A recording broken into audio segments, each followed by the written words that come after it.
ഈ ചെക്കനിപ്പ എന്താ ചെയ്യ? വെറും സിഗരറ്റ് വലിയാണല്ലോ. ഹലോ, മഞ്ജു ഡോക്ടറാണോ? അതെ. എന്റെ മോന് ഭയങ്കര സിഗരറ്റ് വലിയ. അത് നിർത്താൻ ഇപ്പൊ എന്താ ചെയ്യാ? മണ്ടൻകാട് എന്ന് പറയുന്ന സ്ഥലത്ത് പ്രസിദ്ധനായ ഒരു യോഗാചാര്യനുണ്ട്. അദ്ദേഹത്തെ ഒന്ന് കാണിച്ചു. വേണം, നമുക്കൊരു സ്ഥലം വരെ പോവാം. ഗുരുജി,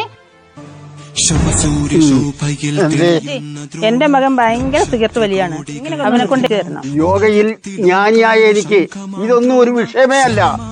പോയി വരൂ. ആ ഫോൺ നമ്പർ ഇവിടെ തന്നിട്ട് പോകും. എന്തിനാ ഫോൺ നമ്പർ? നമുക്ക് വാട്സപ്പിലൊക്കെ ഓരോ വീഡിയോ കോളൊക്കെ വിളിക്കാമല്ലോ. എന്റെ അരുമ ശിഷ്യൻ കുക്കുടൂരിനെ ഞാൻ വിളിക്കാം. മോനെ കുക്കുടു. എന്റെ മോന് സിഗരറ്റ് വലിയൊക്കെ നിർത്തിയിട്ട് നല്ല മോനായിട്ടുണ്ടാവും. ഒന്ന് പോയി നോക്കാം. ഇതെന്താ കാലിന്റെ വിരലും കൊണ്ട് സിഗരറ്റ് വലിക്കുന്നത്? ഇത് യോഗാചാര്യൻ എന്റെ ഗുരു കാലും കൊണ്ട് സിഗരറ്റ് വലിക്കാൻ പഠിപ്പിക്കുന്നതാണെന്ന്. ഗുരു അവിടെ ഉണ്ടല്ലോ.